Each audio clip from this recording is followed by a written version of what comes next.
आज का डेली माना आपके लिए पास्टर माइकल फर्नांडिस की ओर से। अपने हृदय का प्रतिबिंब। उसी दिन पीलातुस और हेरोदेस मित्र हो गए। इसके पहले वे एक दूसरे के बैरी थे। लूका 23:12। दोस्ती एक शक्तिशाली कार्य है।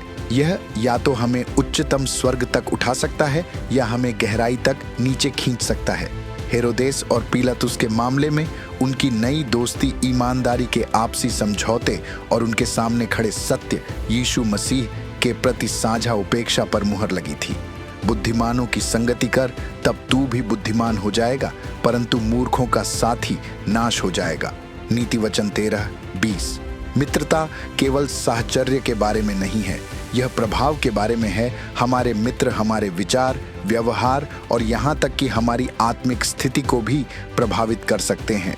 जब हम नीतिवचन 13:20 के निहितार्थों पर विचार करते हैं तो हमें अपने आप से पूछना चाहिए, क्या मेरे मित्र मुझे बुद्धिमान बनाते हैं या मुझे मूर्खता की ओर ले जाते हैं?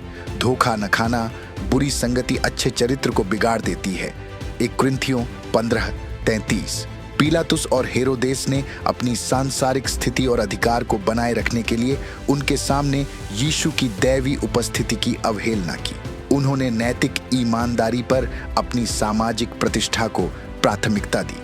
इसी तरह हम अक्सर खुद को ऐसे लोगों की संगति में पाते हैं जो हमारी स्थिति या सामाजिक विश्राम को बनाए रखने के नाम पर हमें सही रास्ते पर नहीं ले जा सकते हैं। लेकिन याद रखें, कोई भी सांसारिक लाभ आपकी प्राण के क्षरण के लायक नहीं है। 1 से 2 अच्छे हैं क्योंकि उनके परिश्रम का अच्छा फल मिलता है, क्योंकि यदि उनमें से एक गिरे तो दूसरा उसको उठाएगा, परंतु हाय उस पर जो अकेला होकर गिरे और उसका कोई उठाने वाला न हो। सभोपदेशक 4:9-10। यह वचन केवल मित्रता का महिमा नहीं करता, यह धार्मिक मित्रता की महिमा करता है। वह मित्रता जो उत्थान करती है, जो जवाबदेह होती है, जो ज्ञान और धार्मिकता के मार्ग पर चलती है।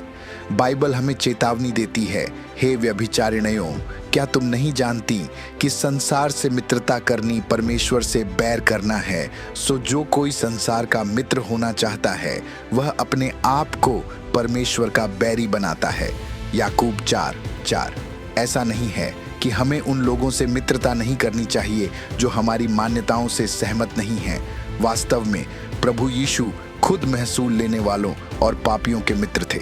अविश्वासियों के साथ हमारी मित्रता को एक मिशन कार्य के रूप में देखा जाना चाहिए, जहां हम सुसमाचार साझा कर सकते हैं।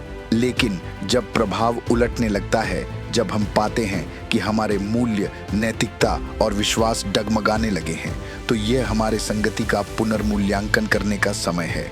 हम सभी को जगत में नमक और ज्योति बनने के लिए बुलाए गए हैं। मत्ती 5:13-16। अपनी मित्रता को उस सुसमाचार का प्रतिबिंब बनने दें जिसका आप प्रचार करते हैं।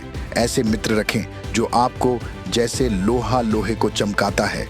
नीतिवचन 27:17। लेकिन ऐसी मित्रता भी रखें जो सुसमाचार के लिए मिशन कार्य के रूप में काम करे। अपनी मित्रता का मूल्यांकन करने के लिए आज कुछ थोड़ा निकालें। क्या वे आपको मसीह के करीब लाते हैं या दूर खींचते हैं? याद रखें, सच्ची मित्रता आपको भटकाने वाली नहीं होनी चाहिए, बल्कि आपके हृदय को सभी के सबसे अच्छे मित्र प्रभु यीशु मसीह की ओर ले जानी चाहिए। आओ अभी मेरे साथ प्रार्थना करें। पिता, मेरी मित्रता में मेरा मार्गदर्शन कर, दूसरों के जीवन में ज्योति बनकर उन्हें आपके करीब लाने में मेरी मदद कर।